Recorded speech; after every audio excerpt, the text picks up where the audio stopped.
Assalamualaikum warahmatullahi wabarakatuh. Selamat pagi dan salam sejahtera buat kita semua. Pada hari ini kita akan melanjutkan materi kita terkait dengan perlakuan panas, di mana salah satu jenis dari perlakuan panas tersebut yaitu tempering. Sedikit mereview kembali materi kita sebelumnya terkait dengan perlakuan panas, di mana perlakuan panas tersebut merupakan sebuah metode yang dapat kita gunakan untuk mengubah sifat fisik dan sifat kimia dari suatu material. Aplikasi yang paling umum di dalam proses perlakuan ini adalah untuk material logam. Walaupun perlakuan panas ini juga dapat kita gunakan dalam pembuatan berbagai material lainnya seperti kaca. Jumlah karbon yang ada dalam baja karbon biasanya memiliki efek yang nyata pada sifat-sifat baja dan pada pemilihan perlakuan panas yang sesuai untuk mencapai sifat-sifat yang kita inginkan. Tempering sebelumnya ini disebut dengan drawing.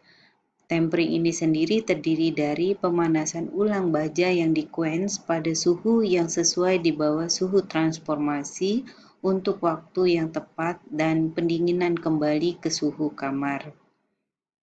Perlakuan panas tempering ini bertujuan untuk mengurangi tegangan sisa, meningkatkan ketangguhan dan keuletan baja yang telah mengalami pengerasan martensit. Martensit yang baru saja dihasilkan dari proses quenching umumnya itu bersifat keras tetapi tidak elastis. Oleh karena itu, tempering sangat diperlukan agar dapat memberikan keuletan pada martensit yang biasanya dengan sedikit mengorbankan kekerasan dan kekuatan dari baja. Efek tempering dapat kita ilustrasikan pada sebuah palu hasil dari quench.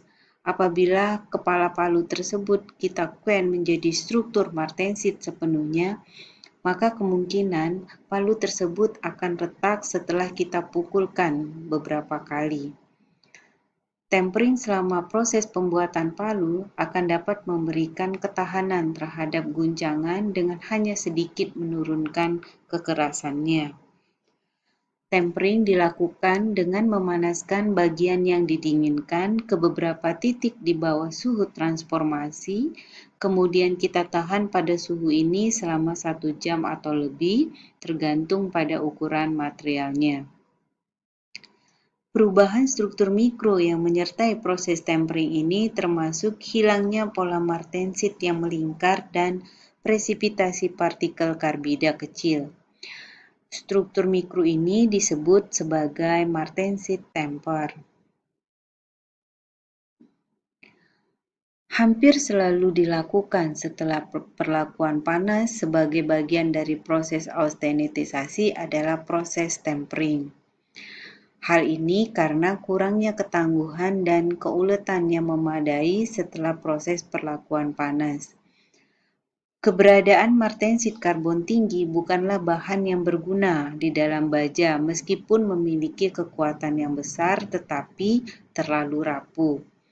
Proses tempering ini akan memberikan ketangguhan dan keuletan yang diinginkan dengan mengorbankan sedikit kekuatannya. Gambar berikut ini menunjukkan efek tempering terhadap sifat dari baja karbon yang dikeraskan quench pada baja 1040. Di sini sangat terlihat pada gambar A bahwa tempering ini sangat mempengaruhi nilai kekuatan tarik dari baja 1040, demikian juga dengan kekuatan impact dan elongasi serta kekerasannya. Terlihat bahwa kekuatan tarik baja 1040 akan cenderung menurun ketika dilakukan tempering pada temperatur yang semakin tinggi. Sebaliknya, kekuatan impact dari baja 1040 ini akan semakin meningkat dengan naiknya temperatur tempering. Hal yang sama juga kita temukan pada elongasi dari baja. Ini akan terlihat semakin meningkat juga dengan naiknya temperatur. Sebaliknya, nilai kekerasan dari baja 1040 setelah proses tempering ini cenderung mengalami penurunan secara drastis.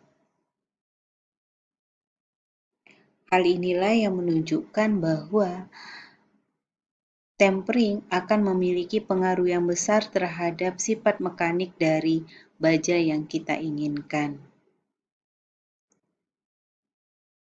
Demikianlah materi kita tentang tempering. Semoga bermanfaat. Wassalamualaikum warahmatullahi wabarakatuh.